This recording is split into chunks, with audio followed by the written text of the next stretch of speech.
Hey guys. Tonight, we're in the middle of a temple courtyard, the kind where marble columns throw those perfect long shadows across the flagstones, and the air smells faintly of warmed olive oil and thyme drifting in from the hills.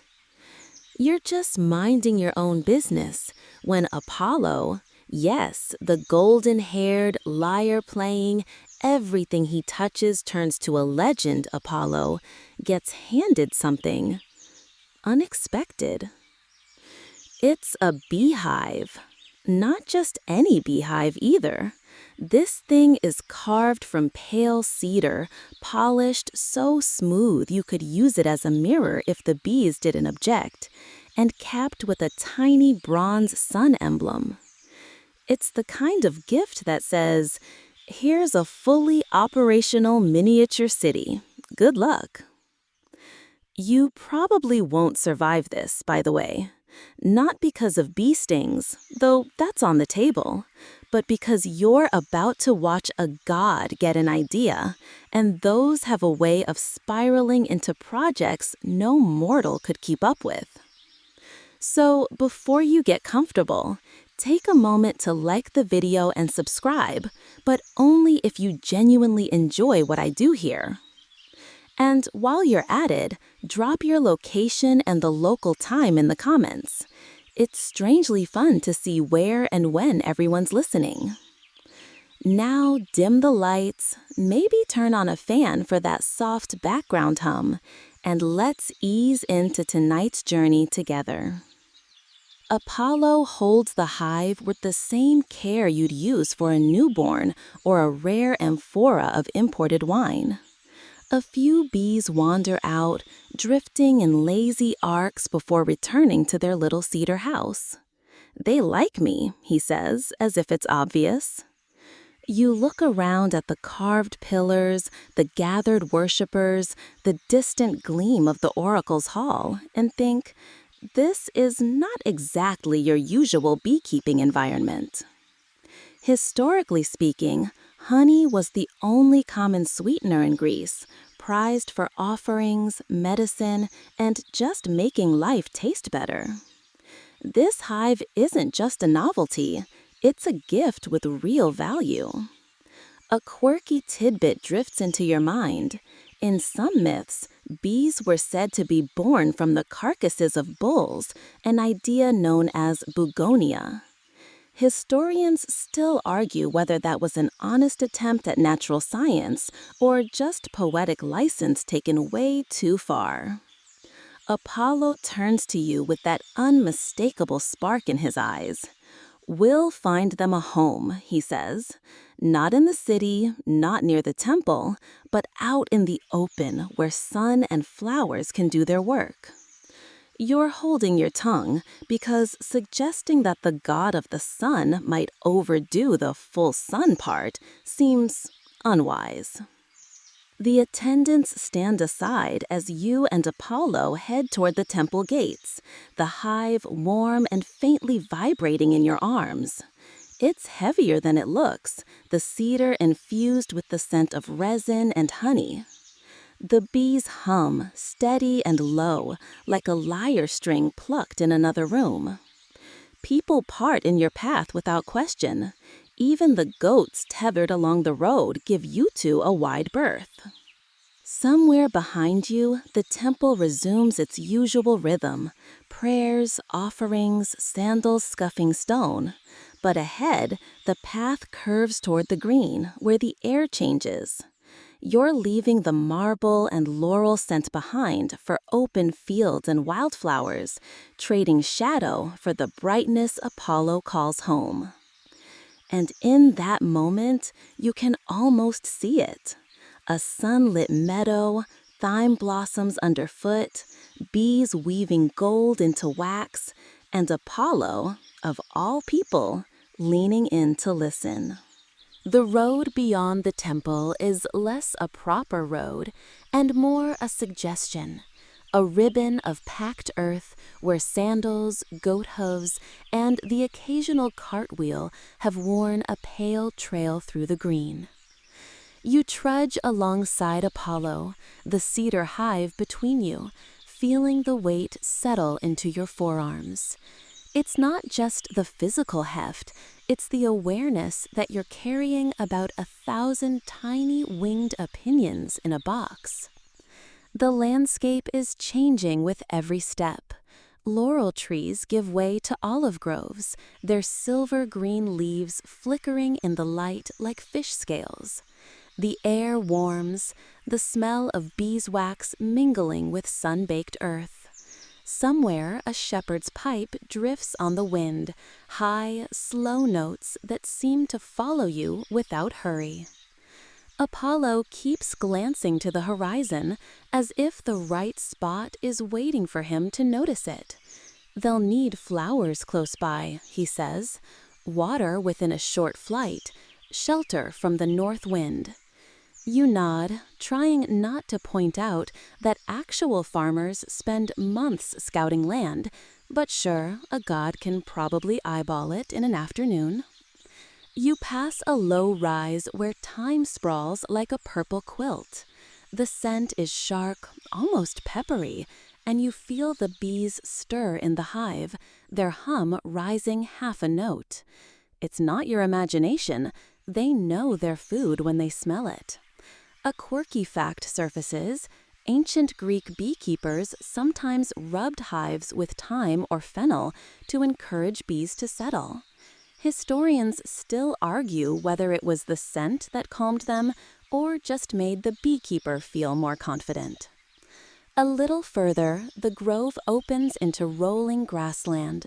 Butterflies tip and sway over white daisies, and the ground dips toward a shallow stream that glints like a bronze blade under the sun. Apollo stops. "Here," he says. You look around. It's quiet, except for the stream's murmuring and a breeze combing through the grass. The hill to the west will shield the hive from harsh winter winds. The thyme patch isn't far, and the stream means the bees can drink without wandering too far from home. The two of you set the hive on a broad, flat rock. Apollo crouches, pressing his palm against the cedar as though greeting it in a language you can't hear. The bees spill out in exploratory arcs, their gold catching the sun, and begin mapping the world. It's not just placement, it's an invitation. The way Apollo leans forward, shoulders relaxed, you'd think he was listening to them whispering approval. Maybe he is. You can't tell if it's divine intuition or just a beekeeper's instinct taking root in real time. You sit on the grass beside him, knees brushing the thyme. The smell wraps around you, a soft herbal haze. The hive hums, steady as a heartbeat. And in that warmth, you can imagine the combs already filling, drop by drop, as if the meadow has been waiting all along. The next morning, you find yourself back at the meadow, the stream murmuring in the same lazy voice as yesterday. Apollo's already there. Crouched in the saffron tunic, he somehow manages to keep spotless despite kneeling in grass. The hive sits exactly where you left it, only now the air in front of it is busy. Bees darting out, bees returning with their legs dusted in pale yellow. He tilts his head, watching one hover just at the entrance. "They're greeting the sun," he says, as if this is perfectly normal conversation. You ease down beside him, knees sinking into thyme-scented soil. You watch one bee float closer, tracing an uncertain zigzag path toward Apollo's outstretched hand.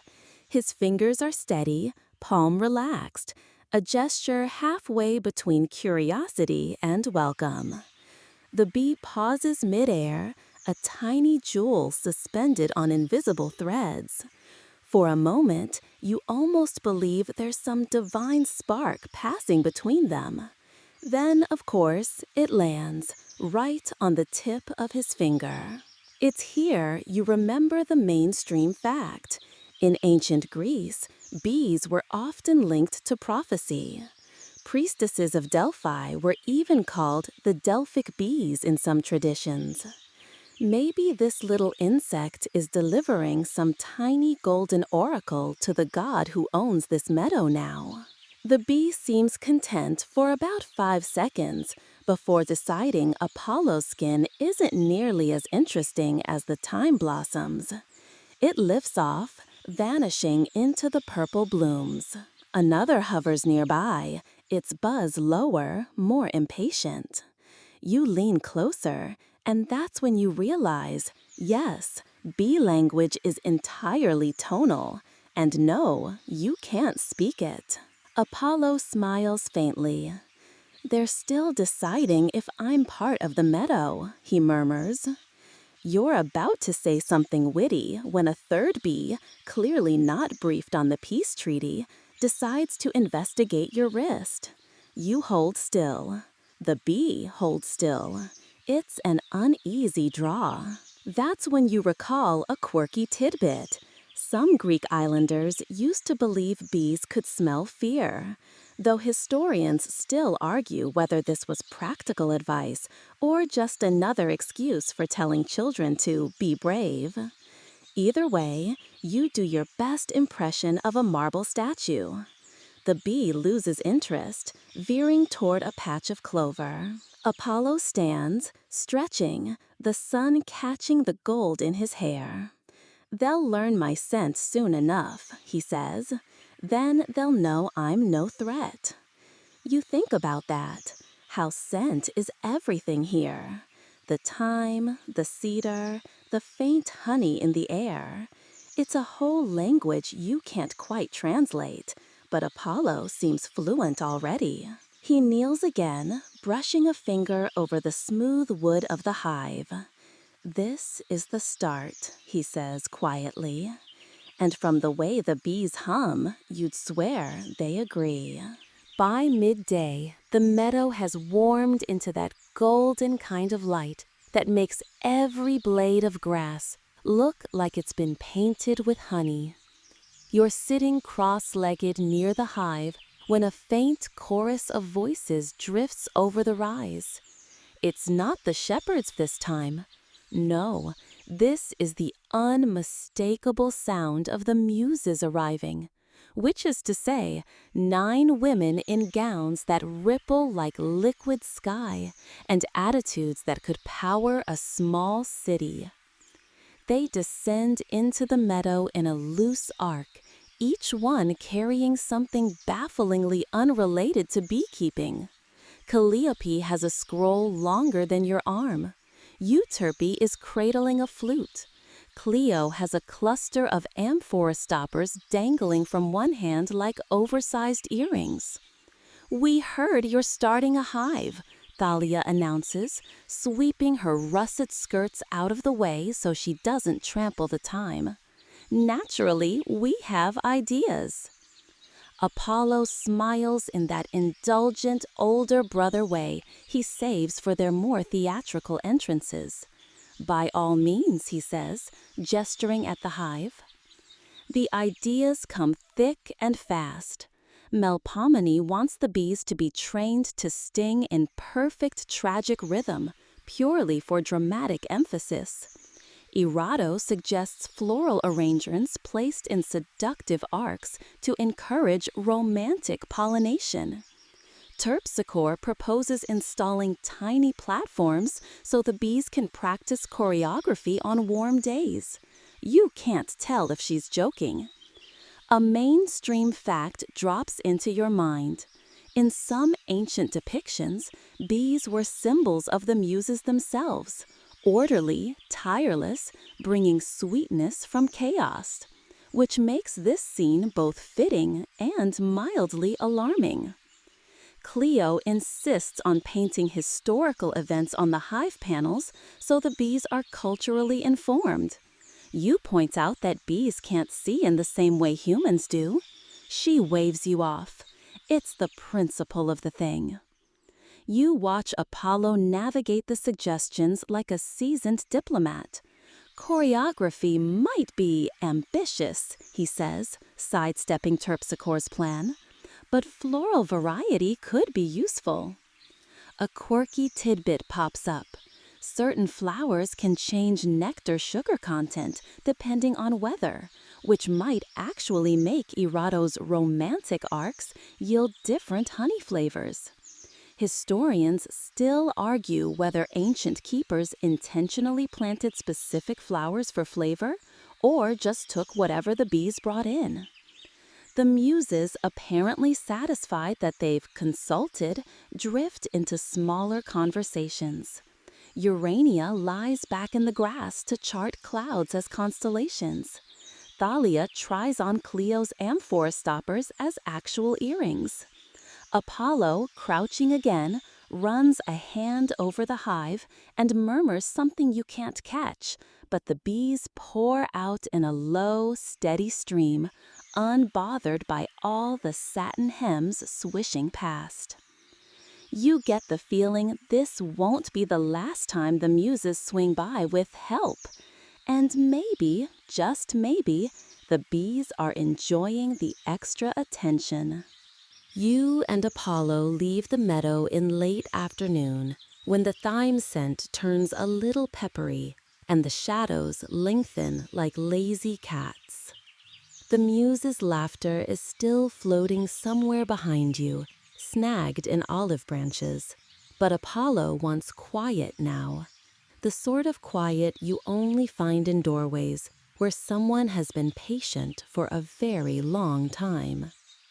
He's decided, with that decisive calm that means you're already halfway there, that you both need a mortal teacher. Divine inspiration is lovely, practical hands are better. The path first dips toward the stream, then rises through terraces stitched with stone. You pass a vineyard where vines are tied with pale twine, and a small boy waves with the solemnity of a priest.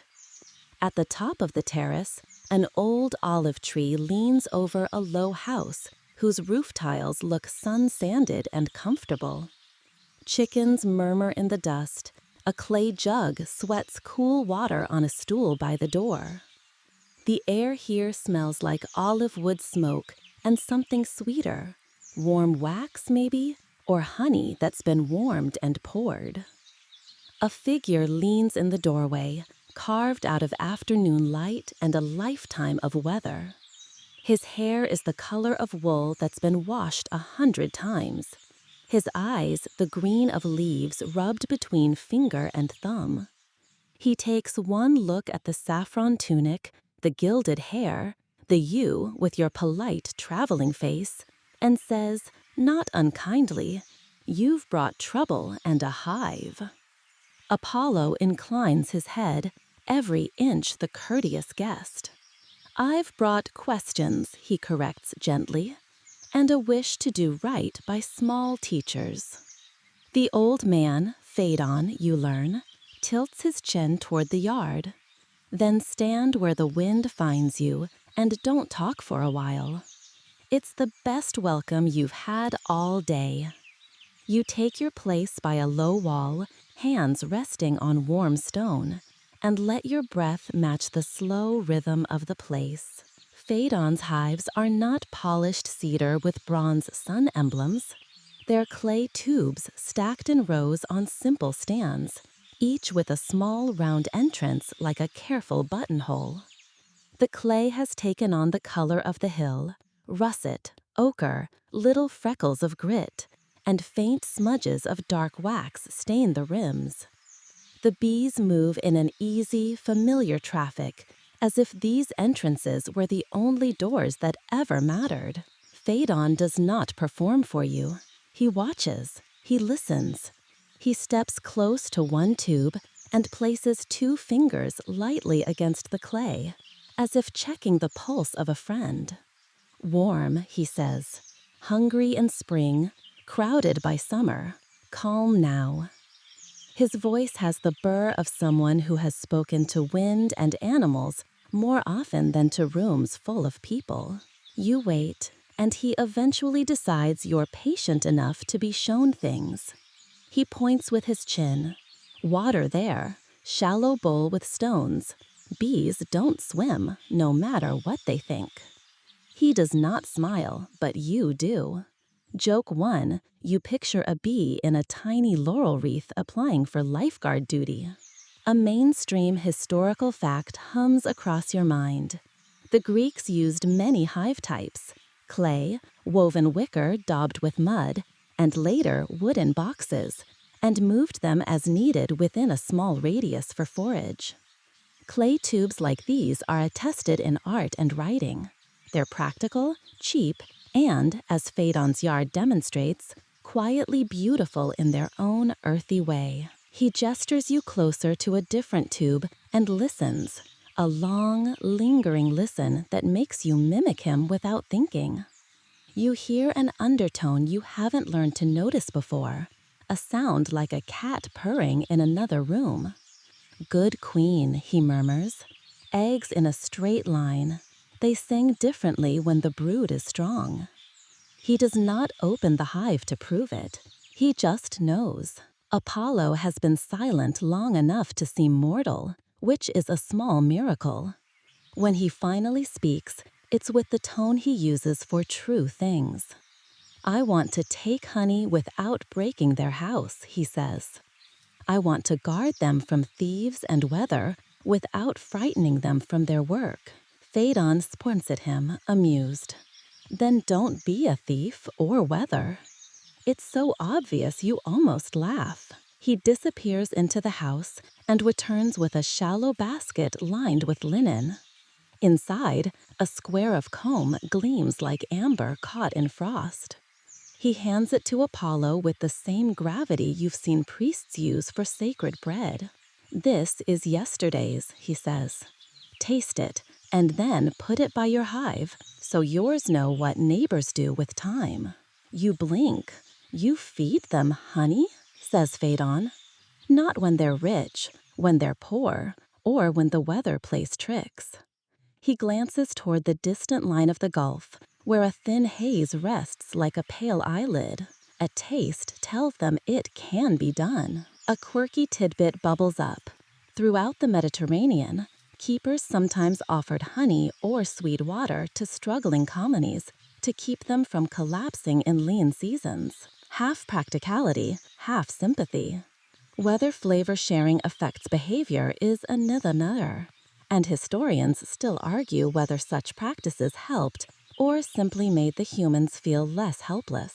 You tuck the argument beside your memory of the Muse's choreography idea and decide you'll try Phaedon's way first. He shows you smoke.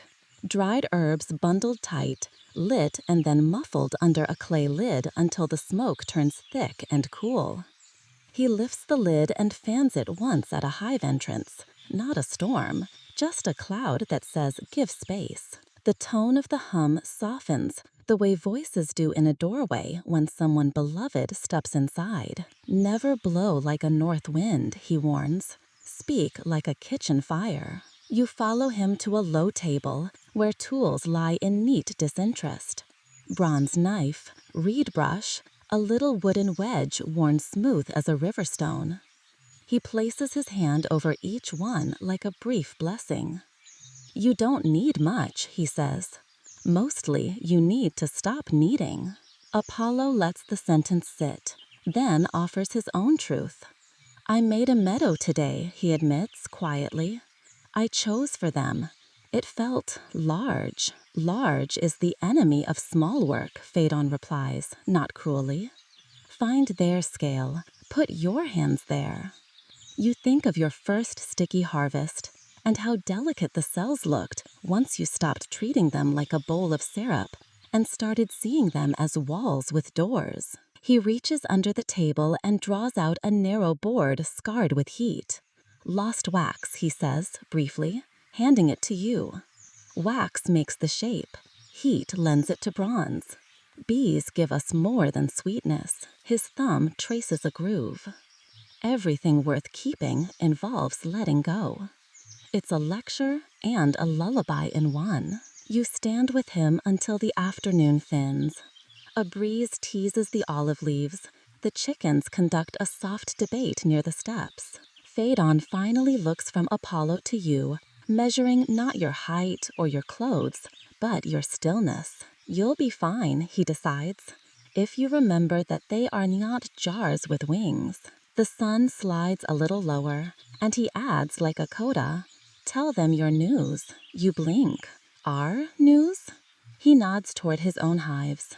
Marriages, deaths, births, weather. They live in your weather anyway. His face does not change, but the yard does, the way air changes when someone speaks the name of a person you miss. I told them when my wife went, he says, fingertips resting lightly on a clay tube. They kept working, but softer. You swallow, and Apollo gives the old man a look you've only ever seen him reserved for sunrise. The kind of gratitude that doesn't need words. You have room for exactly one light joke to keep the air from breaking, so you offer it carefully. If we tell them about Hermes, you say, they'll lock the doors. Phaedon's mouth almost becomes a smile. Almost. Joke 2 lands, small and merciful. When you turn to go, Phaedon stops you with a raised hand. He tears a cloth strip from the edge of an old linen and presses it into your palm. Tie this to a branch by your hive, he says, so you remember you learned something here. On the way back, Apollo walks more slowly than he arrived. The comb you carry feels warm through the linen, as if the sun remembered it and is reluctant to let go. You pass the vineyard again, the solemn boy now snoring beside a basket of grapes. The stream speaks in the voice of someone washing dishes. At the meadow, the hive hums a greeting. Or maybe you're finally hearing a sound that's been there all along. You set Phaedon's comb near the entrance. A few bees land on it, tasting like prudent inspectors, then drift inside as if to file reports. Apollo ties the strip of linen to an Morning in the meadow arrives not like a sudden trumpet blast, but like someone slowly peeling back a curtain. The sun edges over the western hill, drawing long golden stripes across the thyme. You and Apollo are crouched beside the hive, ready for your first honey harvest. The hive hum is strong today, full, steady, the kind of background music that makes you want to hum along. Apollo has the reed brush Phaedon showed you, plus a shallow bronze tray lined with fresh linen. We'll take only what they can spare, he says, though the slight glint in his eyes suggests he's also hoping for an impressive yield.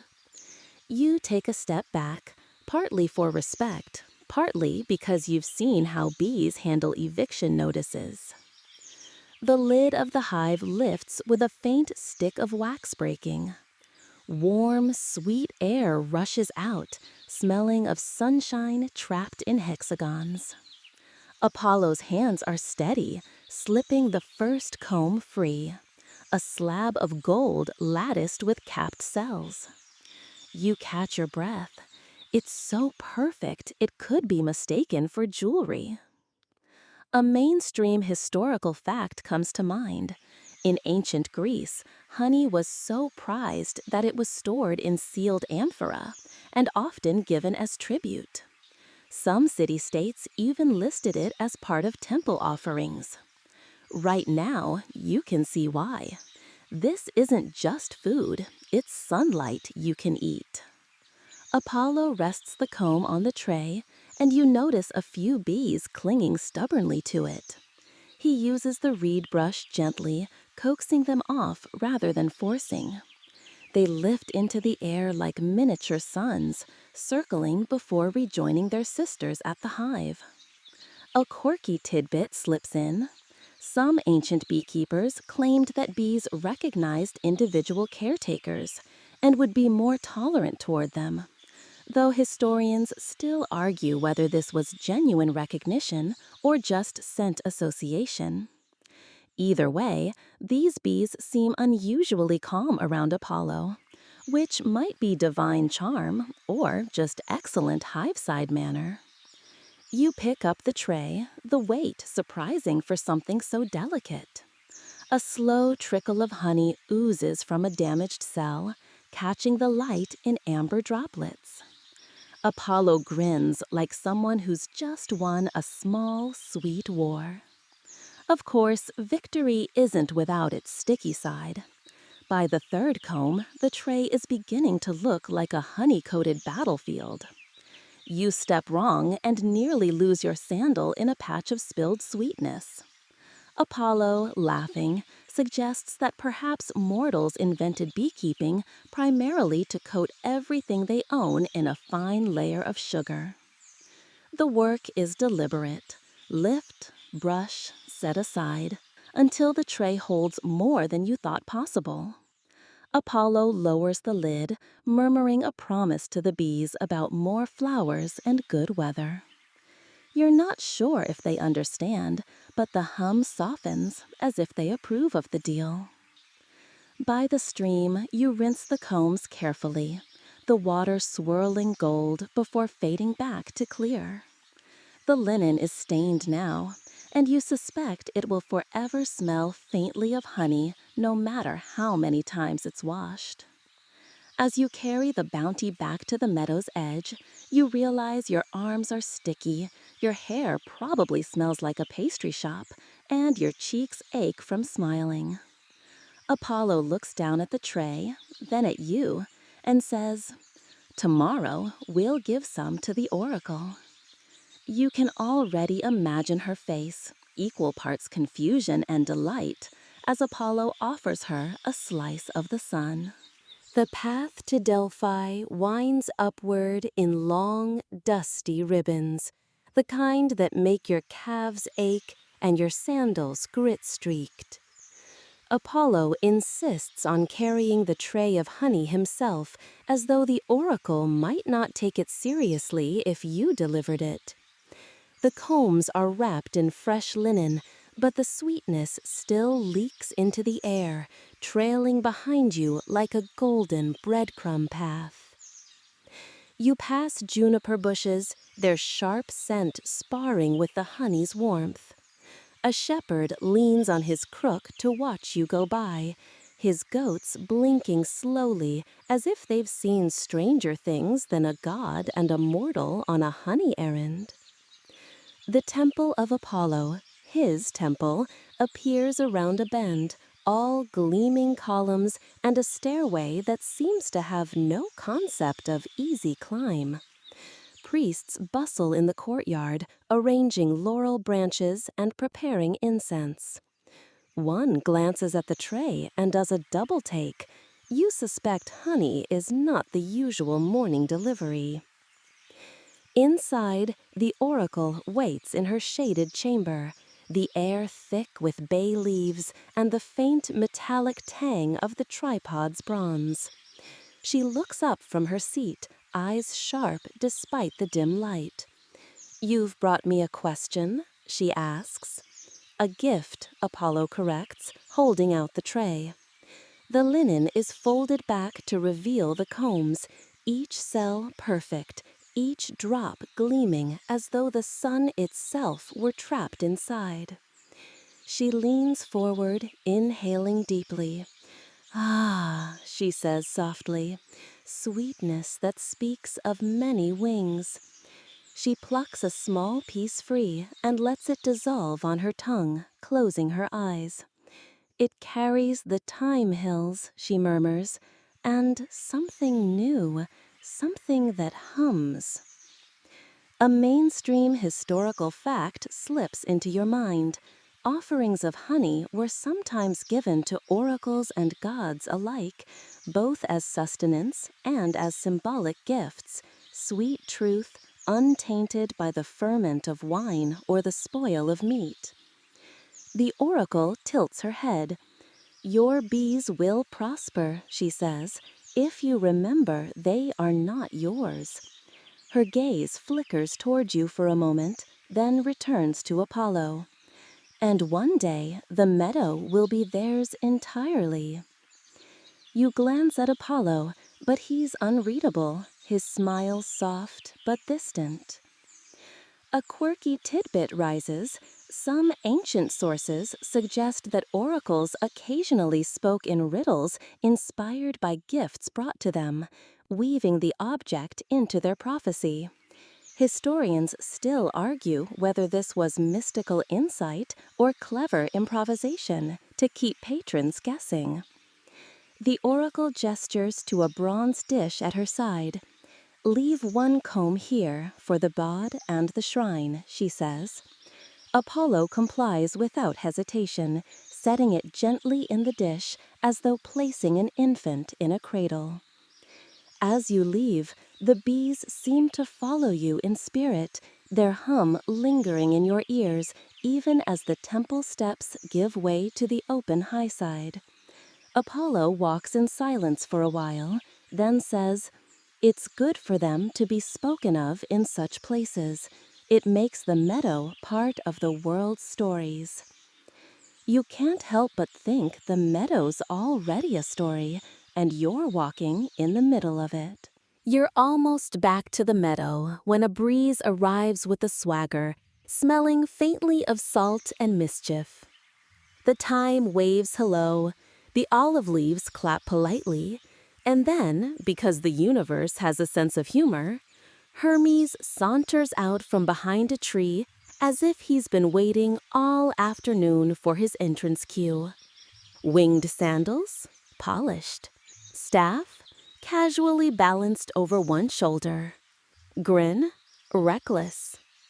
"I heard you offered the oracle a snack," he says, eyes sliding to the linen-wrapped parcel under your arm like a cat noticing a roast.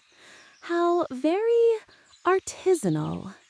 He lingers on the word so long, you can hear the laurel leaves roll their eyes. Apollo takes his time answering, which is how you can tell he actually cares. "The meadow is generous," he says calmly. Hermes taps his lip thoughtfully. "Sharing is noble. Competing is fun." He flicks his wrist and produces a small pouch that jingles temptingly. Out spill candied figs neatly cut, their syrup glaze catching the sun in sticky mosaics. "Helicon honey," he declares, like a merchant hawking the good stuff from the back of a cart. "The muses would not stop humming when I made it." You clear your throat and allow yourself joke one. "The muses always hum." "That's slander," Hermes says cheerfully, popping a fig into his mouth and speaking around it with zero shame. "They also critique." Apollo folds his arms, but the smile tugging at his mouth is real. "What are you proposing?" "A challenge," Hermes replies, as if he didn't rehearse the word a dozen times on the way here. "Your time honey against my candied figs. A panel of mortal judges. Bragging rights until next spring. Loser buys the amphora." You glance at Apollo. He has the particular brightness of a person who knows he's about to pretend not to care and then care excessively. "A friendly tasting," he agrees. "No tricks." Hermes raises both hands. "I would never." His staff winks like a guilty accomplice. They decide on 3 days hence, which in Hermes' time means whenever he swings by again, and in Apollo time means exactly when the sun touches the Lazen pine on the western hill, which is hilariously specific. You volunteer to handle logistics, tables, water jugs, clean cups, because you'd rather control the chaos than be surprised by it. Joke 2, quietly to yourself, you are now the project manager to the gods, and your only salary is stickiness. The next morning, you and Apollo rehearse like cooks before a festival. He experiments with how thinly to slice the bread rounds, whether to warm them on a flat stone, how much honey to drizzle so it pools in the crumb without running off the edges like a moral failing. "Let the bread be the meadow's plate," he says, which sounds poetic until you realize he means it literally. A mainstream historical fact floats in. Honeyed breads and cakes were common offerings in treats across the Greek world. Sesame-coated flatbreads, barley cakes bound with honey, and festival loaves brushed with syrup to shine.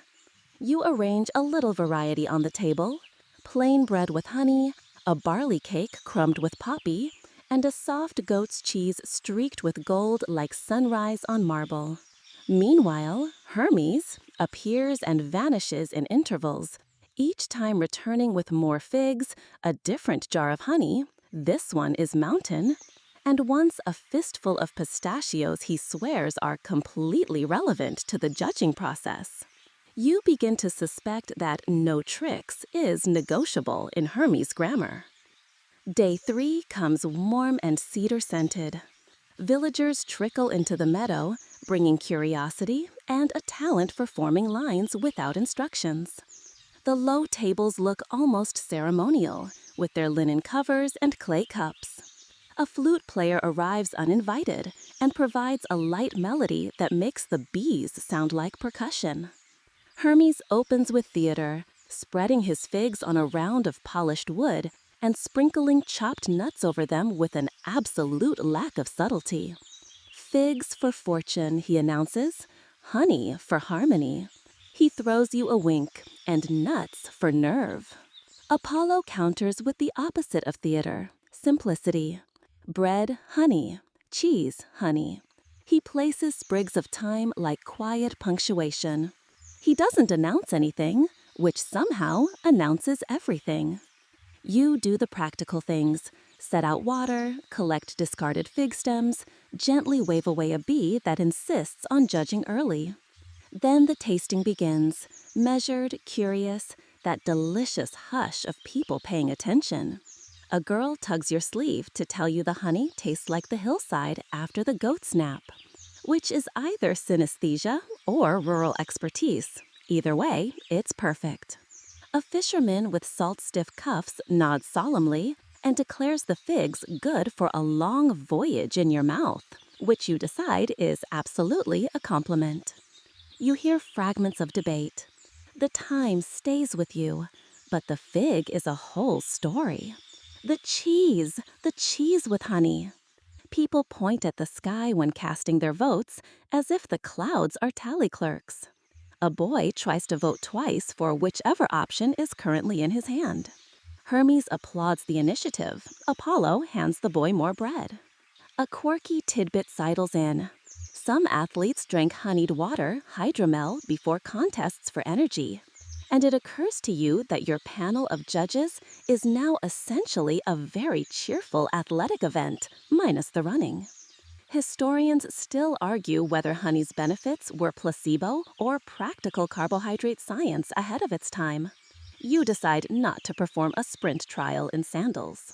When the cups are mostly empty and the last fig jewel has vanished, the meadow's chatter organizes itself into a verdict. Sort of. An elderly aunt with arms strong from kneading bread clears her throat and speaks for the crowd. Both are worthy. Apollo's is the meadow. Hermes is the market day. There is applause, grateful and relieved, the way people clap when a wise person has solved the problem of choosing between two good things. Hermes bows extravagantly. A draw, he says, already pretending he suggested it. Which means we both win, and more importantly, neither of us loses. Apollo laughs, the sound easy as shadow on water. Then let it be a custom, he replies. Honey shared at summer's height, figs when the hills go bronze. The crowd murmurs approval in the language of people who know how seasons taste. Hermes sidles up to you as the gathering dissolves into small conversations and second helpings. Tell me truly, he says, which did you prefer? You allow yourself joke 3. I preferred that you brought enough to clean up after yourself. He clutches his chest like a stabbed tragedian, then helps you stack cups anyway. As the villagers drift away, you notice the bees never slowed, never cared. The hives hum steady through the human theater. The meadow keeps its own scorecard. Blossoms visited, water sipped, comb built. You and Apollo sit on the boulder, watching the light thin into late afternoon, soft as felt. "Do you think sweetness should always be a contest?" you ask. He shakes his head. "No, but a contest taught us to share a table." He gestures toward the cleared space where the low table sat, a rectangle of flattened grass and stray poppy seeds. "Tomorrow, the bees will visit the same flowers. They don't count how often Thyme won." You let that settle. The non-competitive industry of wings, the simple arithmetic of bloom and return. Somewhere behind you, Hermes whistles a jaunty tune as he vanishes toward the road, perhaps to challenge a baker to a pie duel or a shepherd to a yodeling match. The sun leans toward the ridge. The hive glows a little. You feel the comfortable fatigue of a good day's hospitality. And as the breeze combs the thyme and flutes keep time with the bees, you realize the contest has given the meadow something it didn't ask for, but happily accepts. Laughter threaded into its hum, a ritual ready to be repeated when figs are ripe and honey is thick. The next morning feels like the meadow has pressed the snooze button. The air hangs still, bees moving slower, the thyme's perfume heavier, as though everything is saving its energy for something. You step out from the olive shade and see why. A bank of pale clouds has gathered over the ridge, not the angry kind, but the wide, woolly sort that promise rain by afternoon. Apollo is already at the hive, crouched low, listening. "They know," he says, as if the bees have whispered the forecast in hexagonal code. Rain changes the flowers, changes the flight. You kneel beside him, catching the faint scent of warmed wax. The bees seem to be working in a slightly different rhythm. Shorter forays, more frequent returns, as if restocking in a hurry. A mainstream historical fact arises. In ancient beekeeping, it was common to secure hives or adjust entrances before storms, protecting both comb and bees from moisture. Moisture, after all, could sour the precious stores. Apollo gestures toward a flat stone you placed near the hive's base last week. "Let's tilt it," he says. Together, you wedge a smaller rock beneath one side, making a slope so water will run away instead of pooling. It's a small thing, but the bees seem to approve, their traffic unbroken. As you work, you remember Phaedon mentioning a fringe belief that bees could taste the weather in the air before clouds even formed. Some said they read the electric tingle before lightning. Others that their tiny bodies felt shifts in air pressure like a harp string sensing the pluck before it comes. Historians still argue whether such weather sense is myth or a biological reality of wings and antennae tuned to nature's frequencies. You take the precaution of moving a water bowl under the olive's canopy so the bees will have fresh drops even if the rain floods the usual dish. While you're at it, you add a few new pebbles, flat ones, like tiny stepping stones, because you remember the drowning hazard too well. By midday, the first cool breath of rain slides down the meadow's back. The bees tighten their flights, hugging the hive entrance like guards at a city gate. Apollo steps away, tilting his head to feel the same change. "They'll stay in now," he says. "Clean the comb, feed the brood, talk about us." "Talk about us," you echo, smiling. They hum stories, he says, serious in that way he gets when myth and fact are twined. The first drops arrive with exaggerated patience, each one a small percussion on leaf, petal, linen. You pull your cloak closer and join Apollo under the olive, watching the rain pattern the bare patches of soil in blooming dark circles. The hive entrance narrows, bees clustering just inside, like neighbors watching a street in the rain. A quirky tidbit comes to mind. In some folk traditions, rain was called nectar from the sky, a reminder that flowers and bees alike depend on it. You think of how, in a few days, the thyme will respond with a fresh flush of blooms, and the honey will shift subtly in taste. Historians still argue whether ancient keepers tracked such seasonal variations intentionally or simply enjoyed the surprises. You suspect that, like now, it was a little of both, some records kept, some joy left to the tongue's memory. The rain builds into a soft curtain, blurring the ridge, flattening the meadow's hum. The air smells like earth waking from a nap.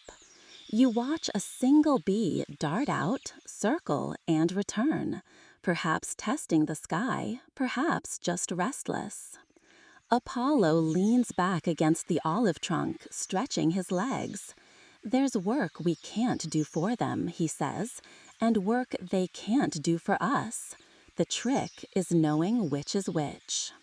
You tuck that thought away, warm in the cool, damp air, while the meadow soaks and the hive hums to itself like a kettle left on the lowest flame.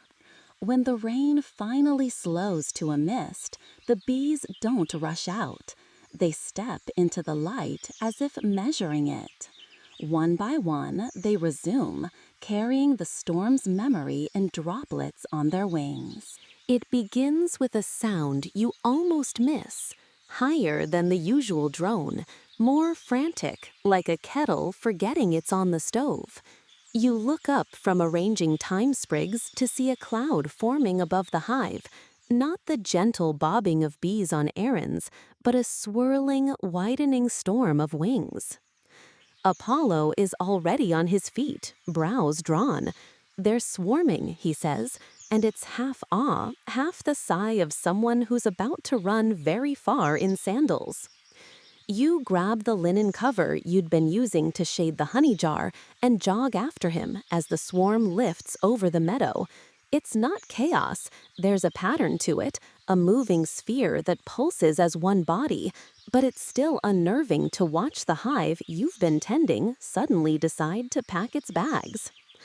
A mainstream historical fact clicks into place.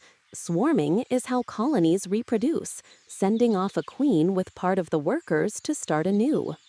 Ancient keepers often tried to follow, hoping to coax the swarm into a prepared hive or a skep, lest they lose half their workforce to the hills.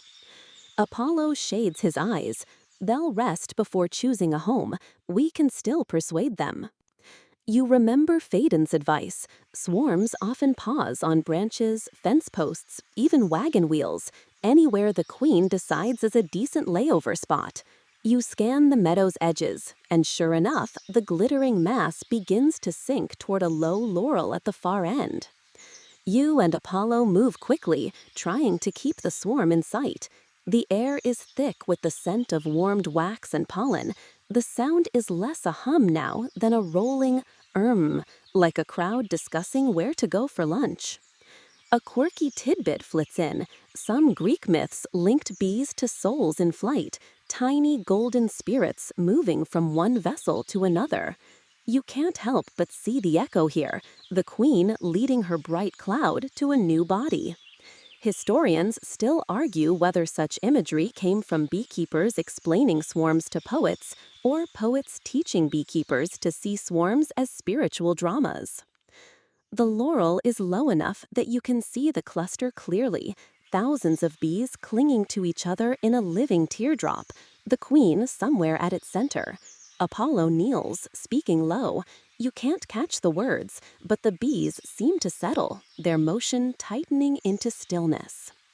From the folds of his tunic, he produces a small clay vessel, empty save for the lingering perfume of wax and honey. Old comb, he murmurs to you. They know its scent. He holds it beneath the cluster, patient as stone.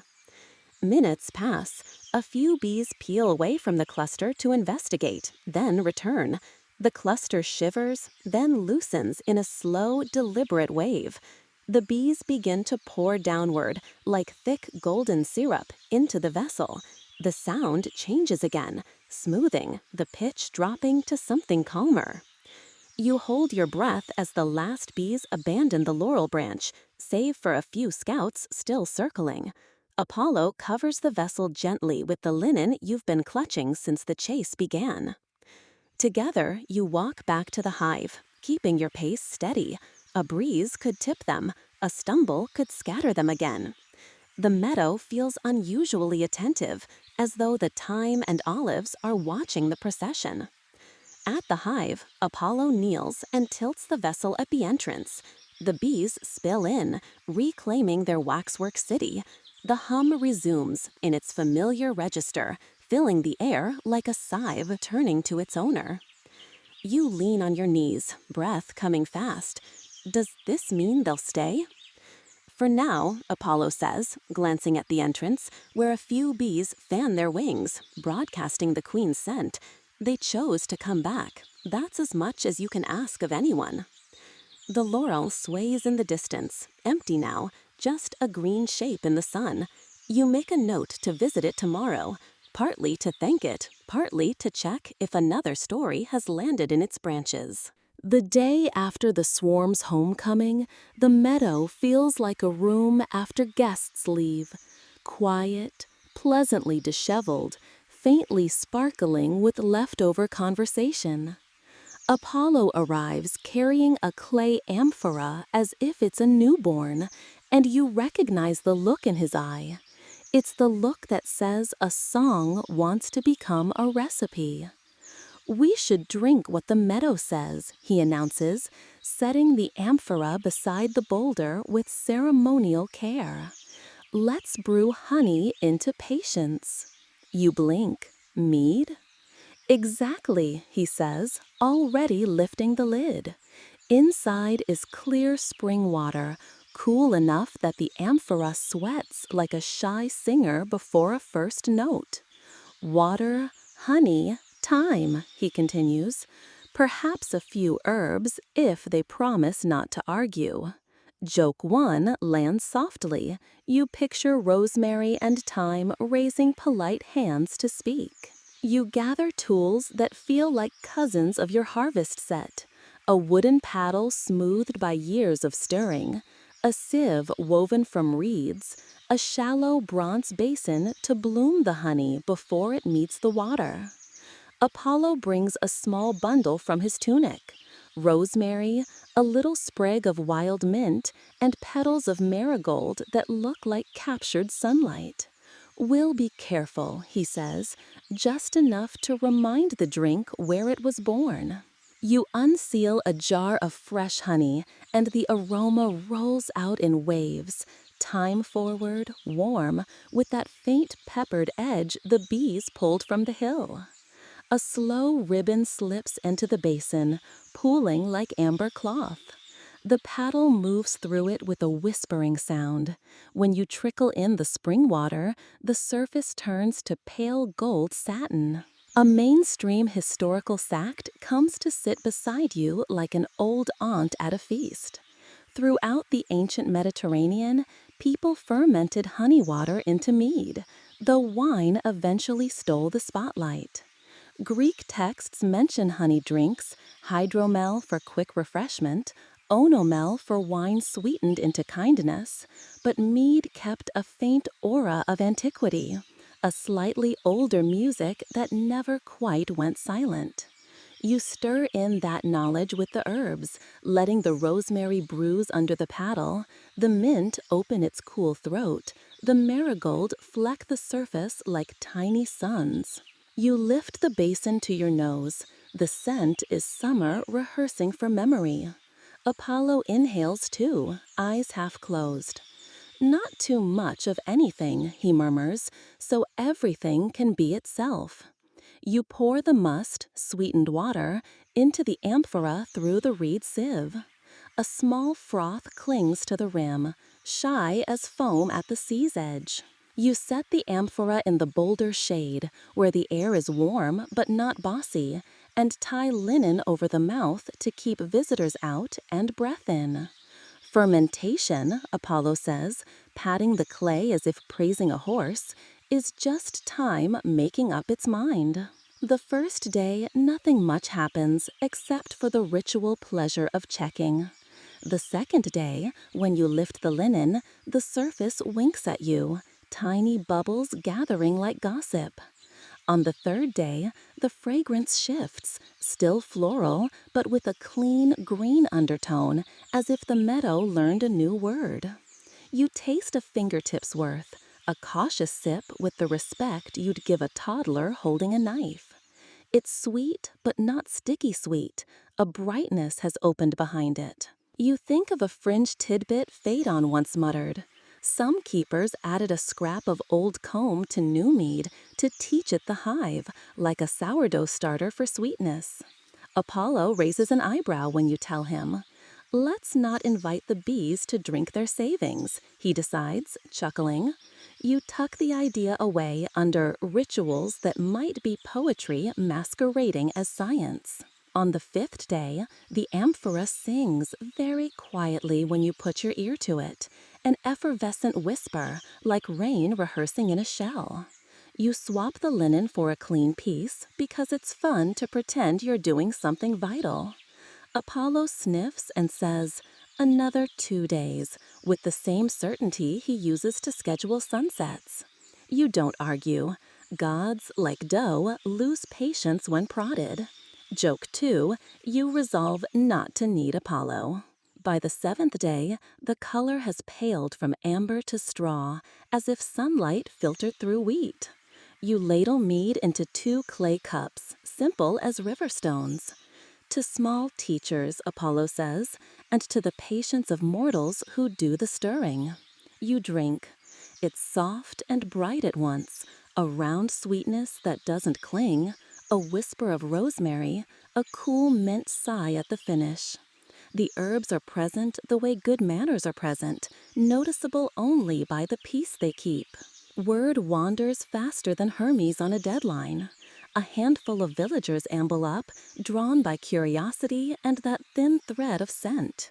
You pour small measures, warning them this is an early batch, a first poem not yet revised.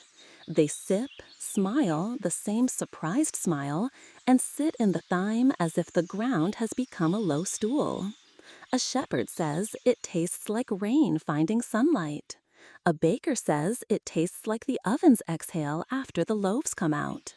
A child says golden water, which ends the tasting notes because no one can improve on that. You brew a second amphora, same base, less rosemary, a single fig halved and hung from a string so it can whisper flavor without swan diving in. You log what you've done on a tablet of wax with a blunt stylus. Water proportions, herb weights, days of bubbles.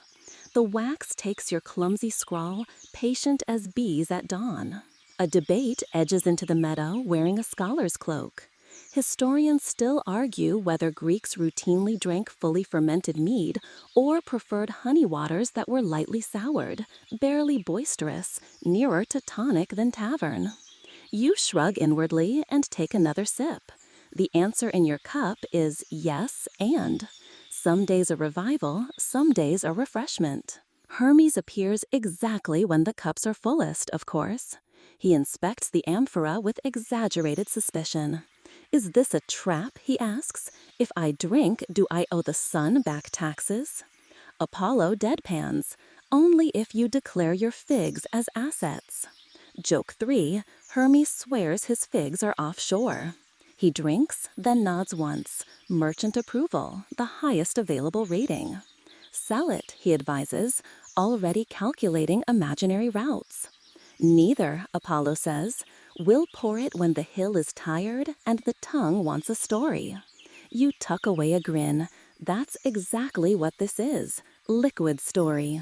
You try aging a small portion in a lidded jar tucked into the cool shadowed mouth of a hillside cleft.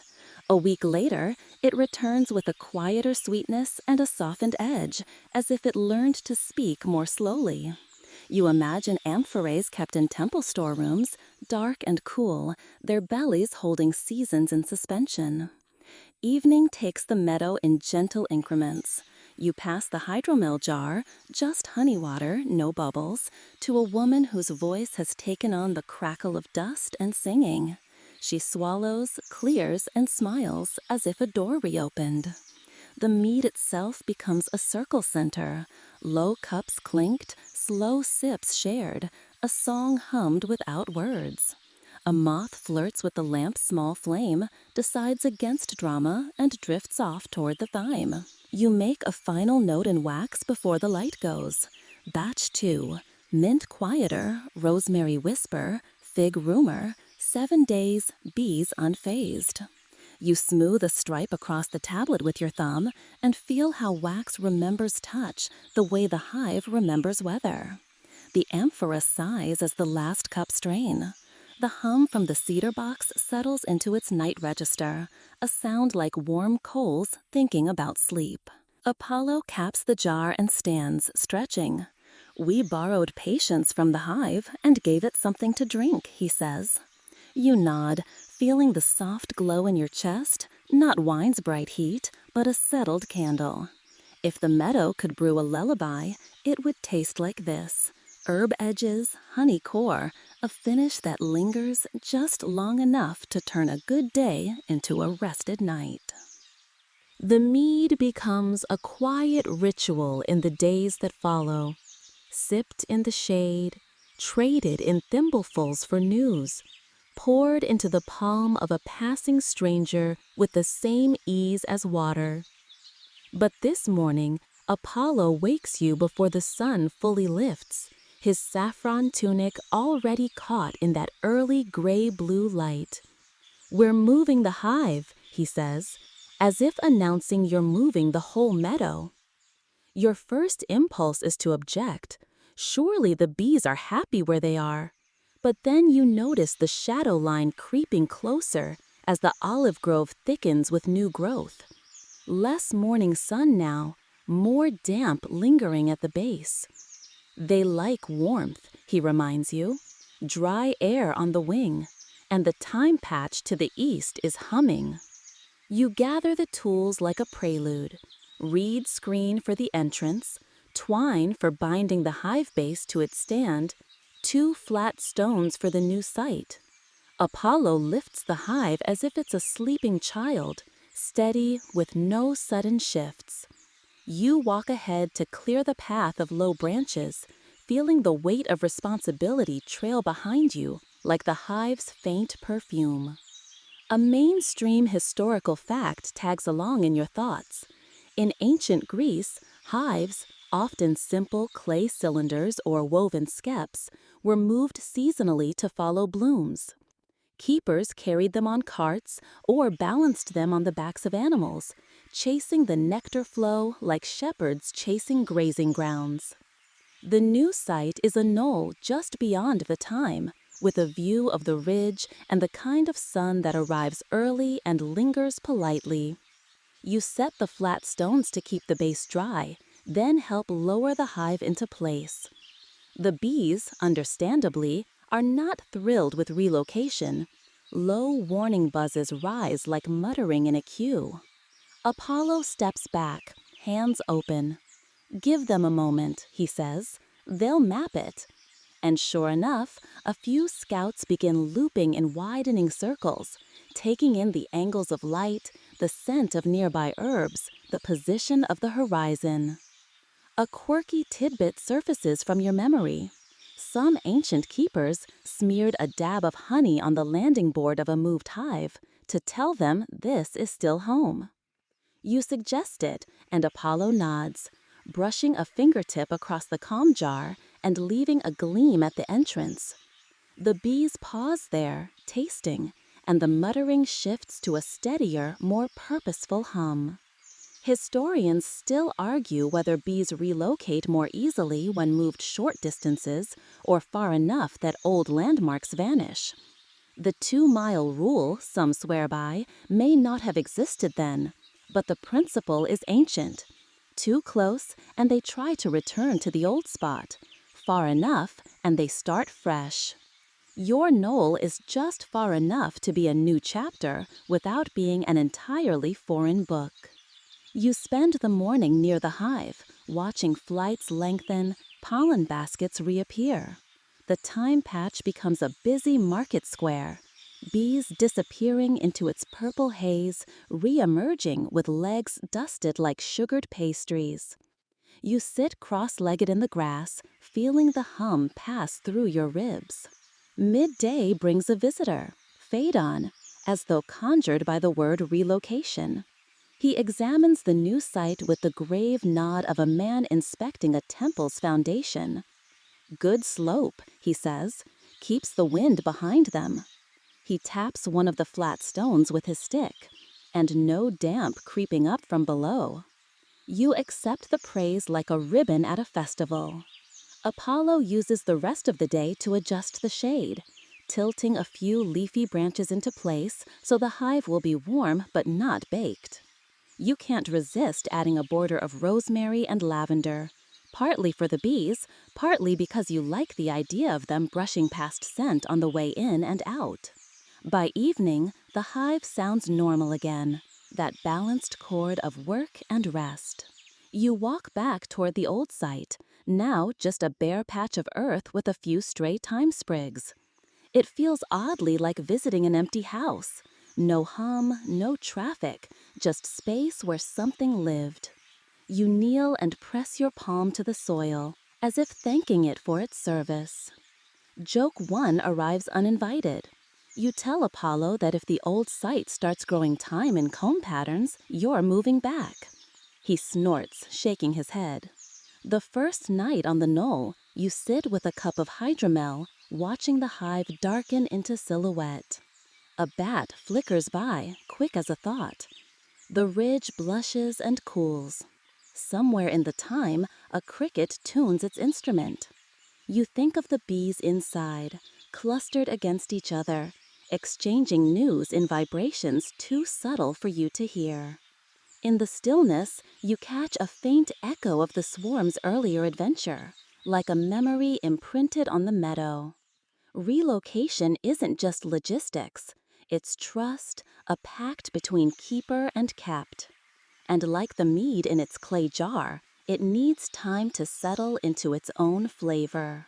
The bees settle into their new knoll with such confidence that Apollo starts talking about gifts. Not honey for himself, he's been tasting enough of that, but new hives to send to mortals he trusts.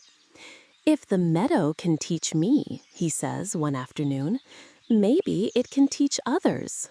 Besides, the bees won't mind spreading their music. You find him under the olive tree carving a cedar plank with slow, sure strokes. The curls of wood fall into his lap, releasing that warm, resinous scent that makes you think of temple doors and winter fires. The hive body takes shape in his hands, straight lines softened at the edges, an entrance hole no bigger than a grape. A mainstream historical fact hums in. In ancient Greece, portable hives were often made from wicker plastered with mud or clay tubes stacked like amphorae. Cedar was rarer but valued for its durability and insect-repelling scent. Gods, apparently, could afford to be choosy. The first finished hive is beautiful in a way that feels almost unfair. Smooth as a river stone, decorated with a few carved spirals that echo the curl of smoke or the pattern of a bee's flight. Apollo brushes a thin layer of beeswax across the interior, murmuring something you can't quite catch. It tells them this is safe, he explains, as if to a child about to meet a skittish animal. He chooses the first recipient, a healer in a coastal village, someone whose garden brims with herbs and whose door never closes to the sick. You imagine her bees grazing on rosemary and sea fennel, their honey tasting faintly of salt wind. The second hive is promised to an old fisherman inland who grows pomegranates and says he misses the hum he heard in his boyhood orchards. A quirky tidbit floats to mind. Some folklore held that bees would not thrive unless told stories, so new keepers were encouraged to announce their hives with a recitation of family news. You mention this, and Apollo grins. Then we'll give them good gossip, he says, packing a jar of honeycomb alongside the hive as a starter gift. Historians still argue whether this tradition was symbolic, an offering of human voice to bridge the gap, or practical, since speaking gently near bees likely kept the keeper calm and unthreatening. Either way, you can already hear Apollo improvising an epic about the great swarm chase for his future recipients. The day of delivery, you load the hives into a cart padded with straw. The bees for each have been taken from the Nile colony, small queen-right splits prepared in clay jars for the journey. You walk beside the cart through fields where poppies bow in the breeze and larks scatter into the sky. Apollo hums under his breath, some half-tune that sounds like sunlight on wood. At the healer's home, the hive is placed in the corner of her garden. She runs her hands over the cedar like someone greeting an old friend. I'll tell them my patients' names, she says, so they can work extra hard for the weak ones. Apollo smiles and leaves her with the comb jar. At the fisherman's orchard, the hive goes between two young pomegranate trees, their buds tight and red. He promises to whistle to the bees each morning so they know where to find me if the sea calls. You suspect the sea will have to wait its turn. Back on the knoll, the meadow seems to lean into the absence, slightly quieter, as if holding its breath to hear how the new colonies fare. The remaining bees work with renewed focus, perhaps glad for a little extra space on the landing board. Joke 1 slips out while you're checking the hive. Do we send a note asking for honey back, or is that rude? Apollo deadpans. If they send olives instead, I'm not complaining. In the days that follow, a courier brings word.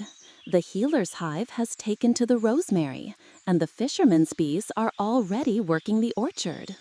You picture those new meadows buzzing with the same low music, the air tasting faintly of cedar and bloom. It occurs to you that the meadow is no longer a single place. It's a network stretched across hills and coast, connected by invisible flight paths and the shared scent of honey. You wonder how many hives you could visit in a single day if you started at dawn and followed the hum. Apollo seems pleased but not surprised. The meadow grows, he says simply, not just here, anywhere they carry it. The evening brings a warm breeze, carrying the scent of distant blossoms you can't quite name. Somewhere out there, in another garden, another set of bees is fanning its wings at a cedar doorway, tasting a new home. By midsummer, the knoll hums with a kind of practiced ease. The bees know their routes, the thyme blooms in slow, rolling waves, and Apollo has settled into a rhythm so steady you can almost predict when he'll appear with a jar, a reed basket, or a new hair-brained experiment. This morning, though, he comes with nothing in his hands, just a look like he's been carrying a thought instead. It's time, he says, to see what they've made. You both know what he means, the honey harvest. Not everything, not even most of it, just enough to taste the season without robbing the winter stores. You fetch the shallow bronze basin, the reed knife, and the clay jars lined with linen. A mainstream historical fact threads through your mind. Ancient Greek beekeepers harvested comb by cutting whole sections from movable bars or fixed combs, then pressing or straining the wax to release the honey. The comb itself was a treat, chewed like candy, sometimes offered in temples alongside wine and bread. Apollo approaches the hive slowly, speaking in that calm, low tone he uses when the bees are particularly busy. You slip in beside him, lifting the reed screen gently from the entrance. Inside, the comb glows in layered golds, some pale as straw, others deep as amber in late afternoon. You select a frame heavy with capped cells and ease it free. The scent is dizzying, floral, warm, faintly resinous from the propolis sealing each seam. Apollo holds it up to the light. The capped honey glows as if the sun itself is stored there in hundreds of tiny vaults. A quirky tidbit tickles the edge of your memory. Some believed bees placed a fragment of the sun in each cell, explaining why honey never spoiled. You imagine telling that to a child and seeing their eyes widen, and for a moment you almost believe it yourself. You set the comb in the basin and begin to slice off the wax cappings, revealing the trembling liquid beneath. It flows slowly at first, then in steady ribbons, pooling in the basin until it shines like a shallow pond. You can't resist dipping a fingertip. Sweetness floods your tongue, layered with thyme, lavender, and something you can't name but know is the meadow itself. Historians still argue whether ancient keepers flavored honey intentionally by planting certain flowers or simply accepted whatever nature provided. Here, you know the answer is both. Your rosemary border and thyme field might as well be a spice rack the bees visit at will. Apollo chews a piece of comb, eyes half closed. "This is the hill's handwriting," he says. "Every cell a letter." You scoop the honey into clay jars, leaving the comb to be rendered later into candles or salves. When the jars are sealed, you carry one to the olive tree and pour a small libation at its roots. Not because you expect anything in return, but because it feels right to give back to something older than you. Joke one bubbles up. "If the bees start charging rent, do we pay in mead or gossip?" Apollo doesn't miss a beat. Both, mead for the workers, gossip for the queen. You take the remaining jars to the village that evening. The healer gets one, the fisherman another, and the last is left at the threshold of an elderly woman who tends a garden of night-blooming flowers. You don't wait for thanks. The gift is its own reply. Back on the knoll, the hive settles into its dusk chorus. You sit with your back to the cedar box, feeling its hum in your spine. The meadow smells of sun-warmed resin and the faint smoke from someone's cooking fire. You think of the swarm, the rain, the laurel branch, the first clumsy taste of mead, the gift hives finding their places by the sea and orchard. You think of the patience it all took, the quiet adjustments, the watching more than doing. The bees have taught you more about waiting than any god or mortal lecture ever could. Apollo stands beside you, hands folded behind his back. "They'll keep making," he says, "through summers and storms. You just have to listen." You let the sound of the hive fill you, steady and low, until it blends with your own breathing. Somewhere in that hum is the whole story of the day. Apollo tried beekeeping and somehow never stopped. The meadow leans into evening now, the light softening to that in-between gold and blue. You hear the bees' last foraging flights, lazy arcs that seem less about work and more about enjoying the air before dark. The thyme closes its blooms for the night, holding the day's heat in its leaves. Apollo has wandered to the ridge, a lone shape against the sky, but his presence still hums here, woven in with the hive's song. You stay seated in the grass, the warmth of the day still lingering beneath you, the cool of night settling across your shoulders. The jars of honey rest nearby, sealed and glinting faintly in the dim light. Their scent is faint now, but you know that when you open them weeks or months from now, it will be as if the meadow has stepped into the room again. Flowers, sunlight, wing beats, all preserved in amber. You close your eyes and let your breathing match the hive's rhythm. Slow, steady, unhurried. The bees inside are clustering for the night, sharing warmth, passing the news of the day in vibrations you can't hear, but somehow feel. It's a comfort to think of them there, safe, busy in the dark with their quiet industry. The world has narrowed to the sound of your own breath, the faint hum, and the rustle of leaves above. You imagine the meadow stretching into shadow, the ridge holding the last light, the sky deepening by degrees. And you let go of the day, of the story, of the need to do anything but be here, in this stillness. The hum becomes the night's lullaby, and the meadow keeps watch as you drift toward sleep.